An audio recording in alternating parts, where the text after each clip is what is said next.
I'm Ingrid Hapert from Weiss Movers. I am the former chairman of the Better Business Bureau, and I'm thrilled to tell you that moving is not on the top 10 complaint list, at least currently. So, for all of those that have moved or have thought about moving, I have some things to share with you. Did you know that moving is one of the 3 most stressful events in a person's life? Divorce and death being the other 2. When we stop to think of the consequences of divorce and death, moving is often the next occurrence. People are sad. Do you mind? I'm so sorry. Do you mind? There you go. Thank you. Room. I'm sorry. Thank you. People are sad, angry, revengeful, frightened, and often paralyzed with emotions. Other moves are filled with happiness and excitement, the result of hard work, savings, and a look to the future. Other moves are moves of aging and physical and psychological challenges. With so many feelings, emotions, and circumstances, and so much to do in preparation of a move, at Weiss Movers, we listen to our clients, their needs and requests. Often, they don't even know what their needs are. Therefore, it is our place to offer information and suggestions to make easier their transition from one home to another. We must add into our moving mix that many families have 2 working partners, maybe children, maybe aging parents, household responsibilities, grocery shopping, house cleaning, perhaps rehabbing, decorating, or just cleaning the new house, and still requiring them to pack and prepare for a move. For Weiss Movers, customer service is a priority. We value inquiries and thank consumers for calling. After all, Google has a lot of listings. Yelp and Angie's List offer comments. There are so many choices. If circumstances are not within our scope and people make requests, we often find a solution to help them out of the situation. Communication and expectations are the common thread of a move. As our company grows, we are not willing to sacrifice the personal pride. We're not willing to sacrifice the personal care we pride ourselves on by interpreting expectations.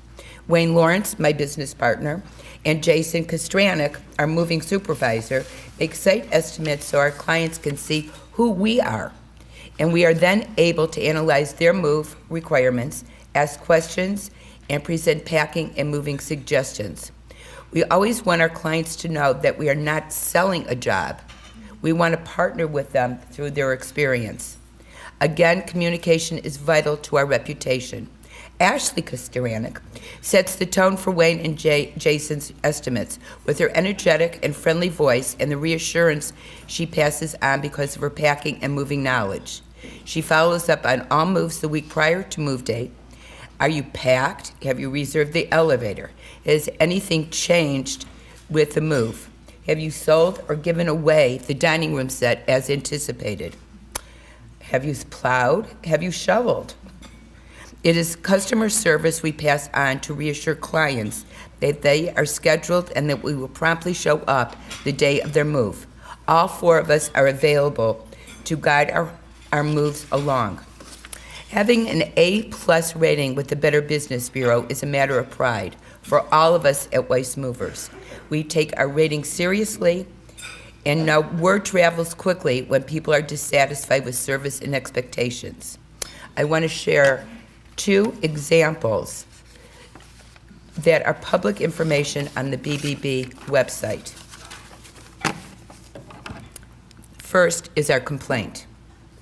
I scheduled to have 2 movers at the rate of $95 per hour to move me from my apartment.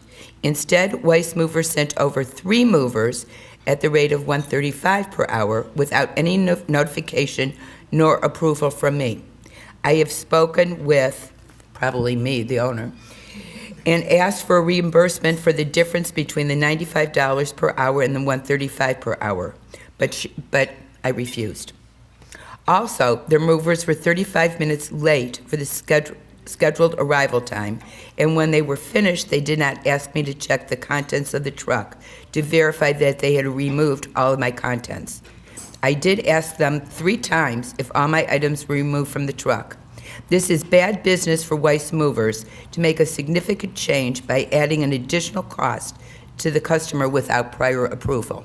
True. So, her desired settlement was money, and I wrote her back. Oh my God, where's my answer?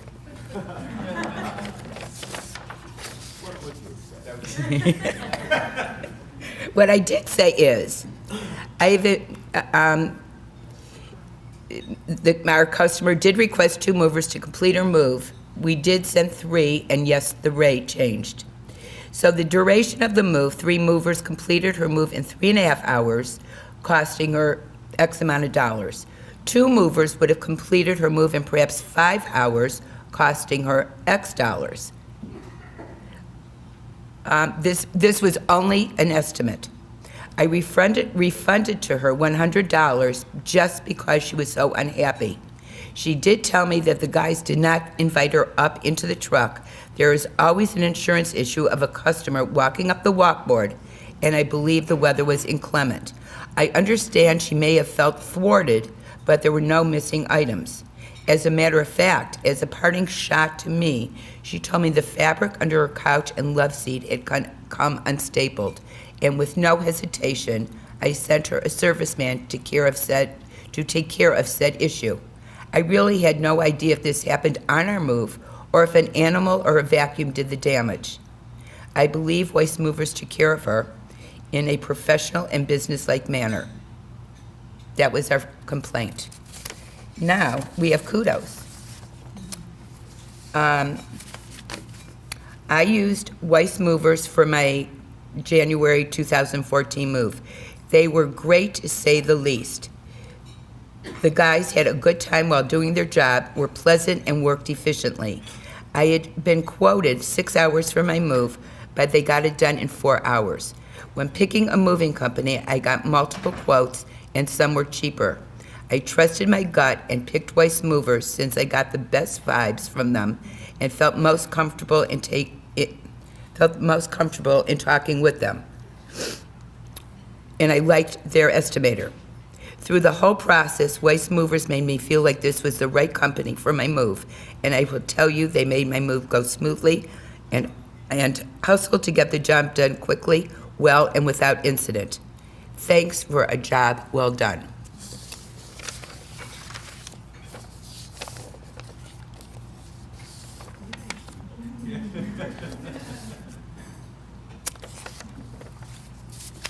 Our business is not just about business. We recognize the value of community relationships. Membership in local Chamber of Commerce organizations is one of the many ways Weiss Movers supports our local communities. In addition, we are actively involved in the Uptown Business Association and COSI, and of course, the Better Business Bureau. In fact,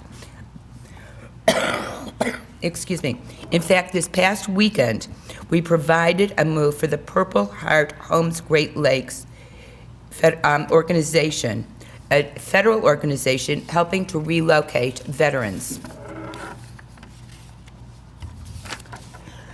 Online or offline, a fine reputation is as good as it gets. Now I'd like to introduce David Weiss, who helps support our good reputation.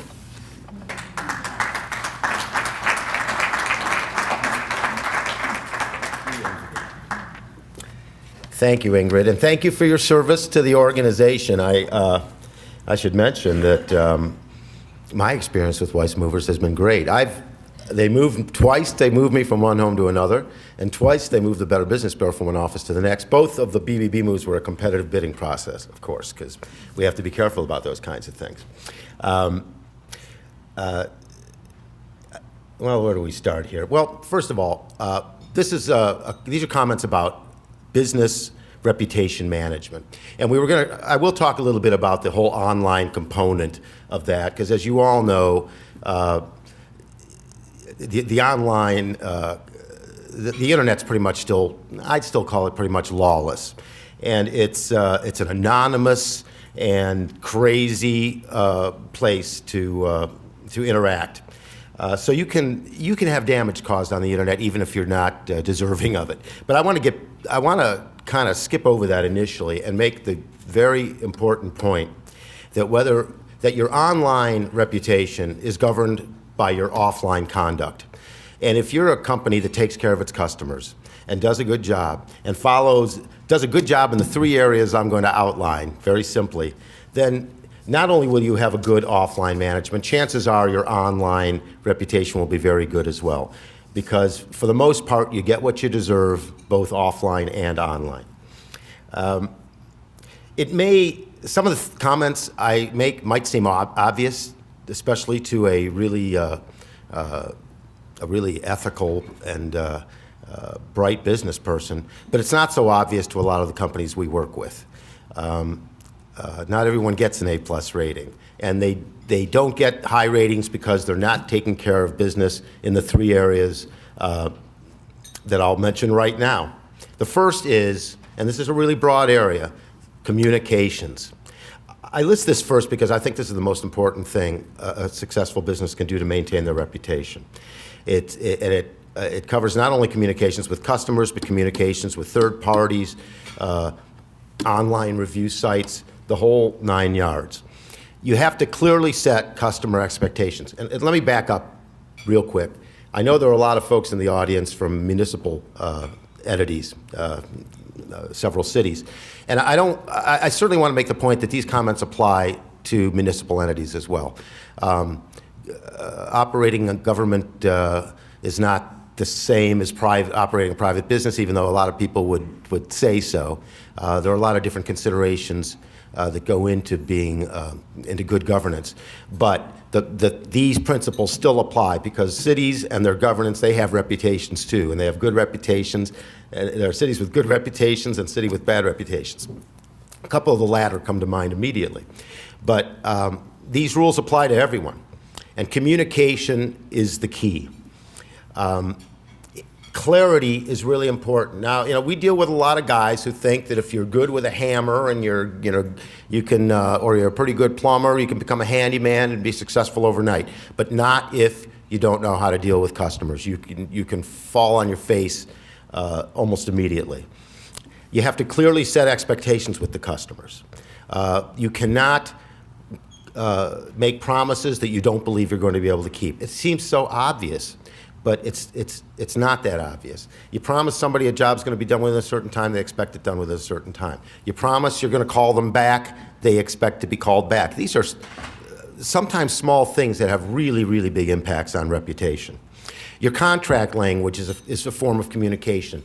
Don't leave anything out. Put it all in there, bring it to the customer's attention. If there's any limitations on what you're going to be doing, you realize that these appliances can only be in certain colors, right? Right.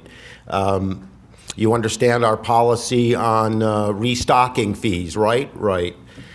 There can be no surprises for the customer. And even if you put it on the contract, you should, again, discuss it at length orally. Then you need, if the customer complains to a third-party agency, you need to respond to that complaint, because failure to respond to that complaint has consequences. And you have to remember that your response could be public in some way, shape, or form. So you can't be self-indulgent. You wouldn't believe some of the responses we get to consumer complaints at the Better Business Bureau. I don't even want to say some of the things some of these companies say, but they're incredibly self-indulgent. They hate this person and they want you to know it, and they'll tell anybody in the most uncertain terms. And this one, wanted to sleep with my foreman, and this, did you know that she's a junkie? And irrelevant. and now I kind of understand why this customer doesn't like you. There are a lot of people out there like that. You really can't get into a business, probably the first rule of thumb is don't get into a business that doesn't fit your temperament. If you can't work with people, or if you don't have sympathy for people, or if you don't respect certain people, then you probably shouldn't be in certain businesses. What comes to mind, I know a guy who runs a dating service. He hates his clients. Every time there's a complaint, oh, well, she was just so high needs, and I don't understand why anybody would go out with her anyway. And this is your line of business, dude. You're supposed to be sympathetic to these people. There was a bridal salon that's no longer in business that consistently got complaints about rudeness from their customers. And in speaking with the owner, I determined why. I mean, this owner, every complaint, it was the bride's fault. This bride was overwrought. This bride is crazy. I did not make that promise to her. She's out of her mind. It's like, you're going to be dealing with overwrought people. You got into the bridal industry.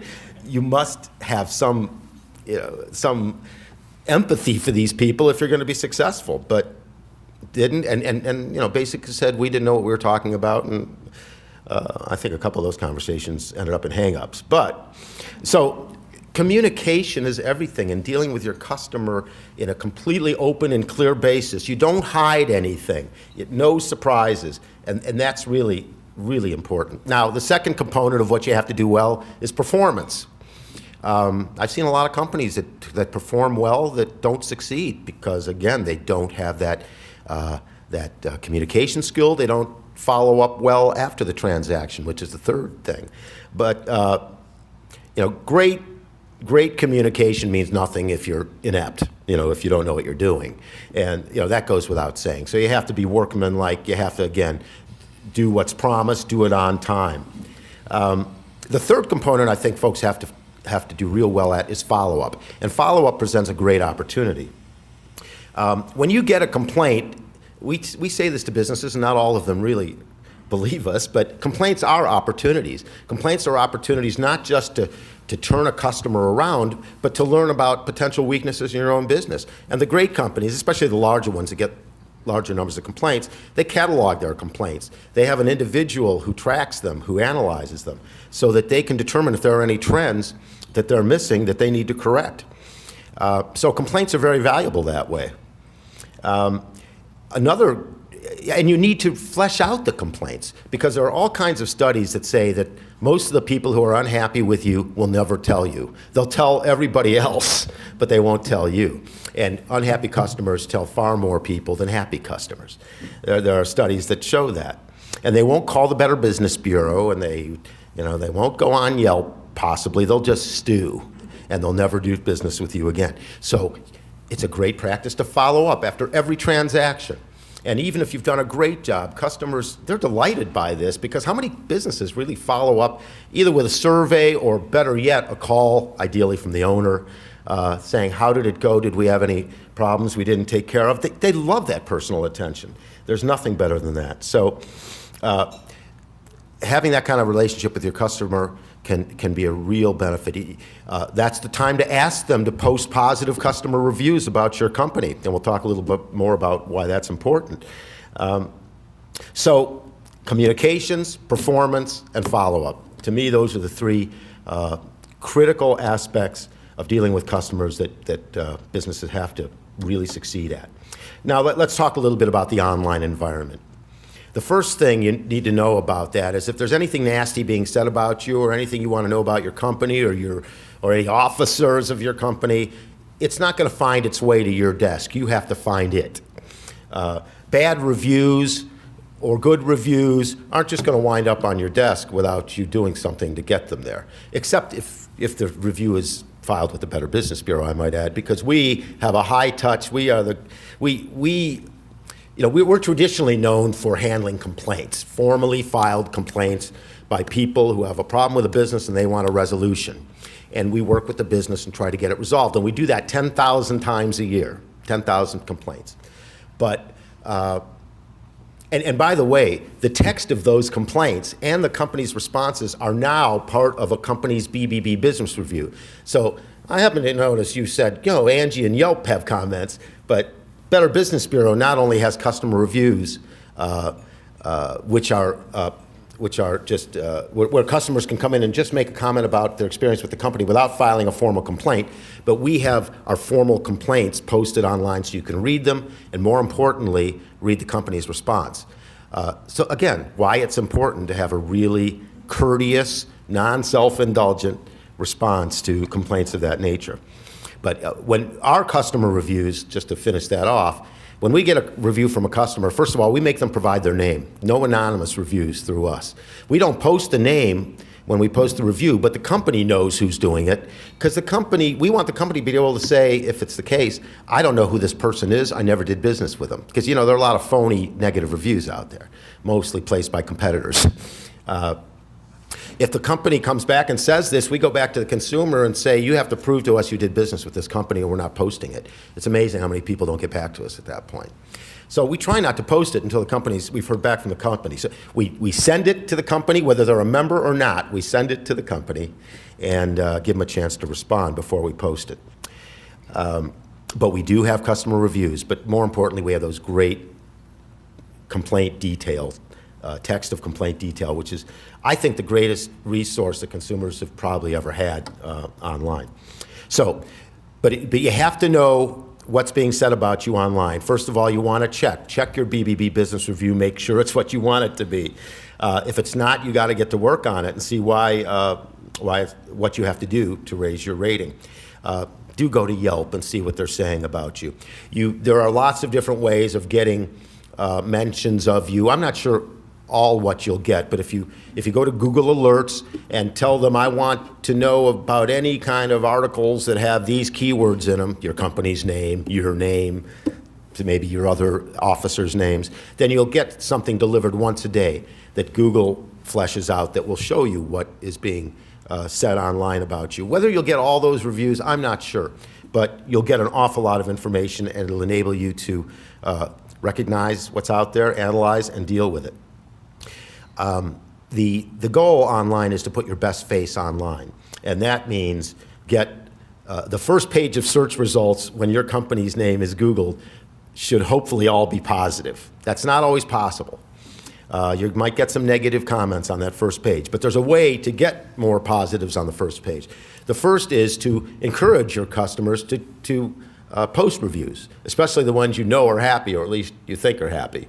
And if you do a good job, they'll all be happy. But really encourage them, because the more positive reviews you get, the lower the negative reviews will be pushed. They say that having a really robust presence in social media outlets also helps maximize that first page of Google results. So at the very least, you want to hopefully have a Twitter, Facebook, and Google Plus account. And then you have to use them to engage with your customers. You can't just set up the account and expect it to show up on page one of the results. You have to have engagement. Google has to find it relevant. And there are good ways and bad ways of engaging with your customers on social media, but that's a topic of another speech.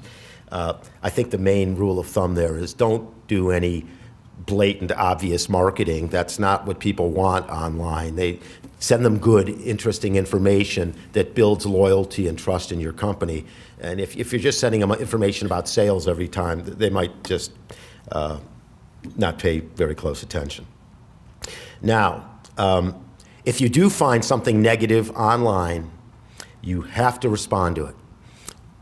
Almost always. If it's just somebody you know is absolutely dead, just trying to destroy you, no matter what you say, they'll turn it around. But 99% of the time, you're encouraged to respond to online comments.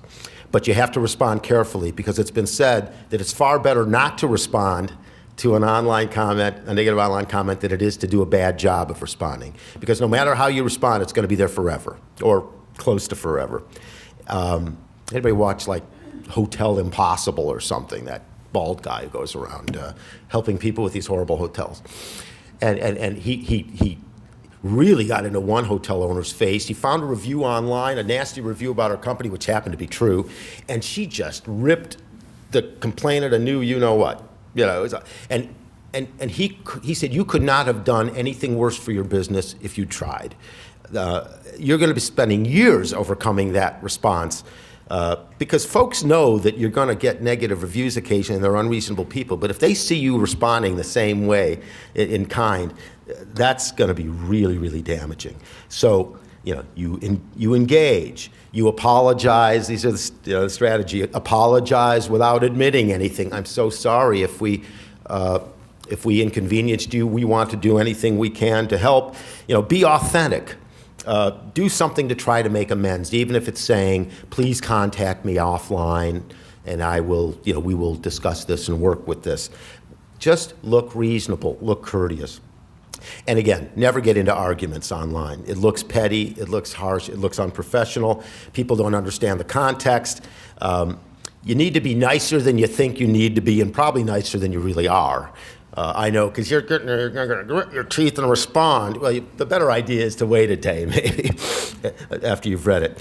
But again, if you make a mistake, it could be up there a long, long time. So, didn't have a lot of time, just wanted to touch on those basic things. I do want to point out, I didn't want to market the Better Business Bureau. I won't. I left one of these on each table, and there's some as you leave. This is what we do for consumers. This is a new piece. A lot of people know we handle complaints. I want to make sure you know that we are the place to go when you're looking for trustworthy companies, when you want to check out a company you're doing business with. We're not Angie, and we don't charge. We have reports, whether they're BBB accredited businesses. Our businesses really have to meet, businesses that are BBB accredited, that are able to use our logo, go through a very stringent, many dozen item checklist before we'll allow them to be accredited. Many companies can't be, many companies apply and are turned down. So it really is something to be a BBB accredited business. And if you want to find lists of those kinds of businesses, we have them available. If you need a good mover, you can get our list of movers. Good plumbers, we got a list of plumbers. But we do have reports on non-members. We have just shy of 3,000 members. We have reports on over 20,000 businesses in our database. And we get over 1 million requests a year just in Cleveland for those reports. So I hope you'll make us your first stop as a consumer when you're checking out businesses or looking for trustworthy businesses. Also on the table on the way out, if you are a business, Better Business Bureau accreditation does make sense for a lot of businesses. I'm not going to say all businesses. I would hope all businesses would support us because we do a lot of things for the business community as a whole to help maintain ethical standards in our marketplace. But if you take one of these on the way out, this explains the various benefits of accreditation. The most important benefit is that a customer who's not familiar with you knows there's a credible third-party organization that says you're okay, that says we are willing to call it certify this company, let them use our logo because we've checked them out, and we review them annually, and they're okay. By the way, we do throw companies out, as Ingrid well knows. We're one of the few associations that really takes that seriously. We don't want any companies can do a good job and then suddenly, that's the nature of it. Or now and then a company, goes rogue, and we have to deal with it. We just threw 4 companies out last week. No, 3, but maybe a dozen a year. But we're very serious about it. Finally, I want you to take this little card. It's very easy to sign up for our scam text alerts. You get an alert on your telephone every time a new scam hits town. And on the back side of it, there's some really fun information about a great new high-tech program we have, which will help you find trustworthy businesses within minutes. So I hope you'll take advantage of that. So I appreciate the time, and I don't know if we have any questions.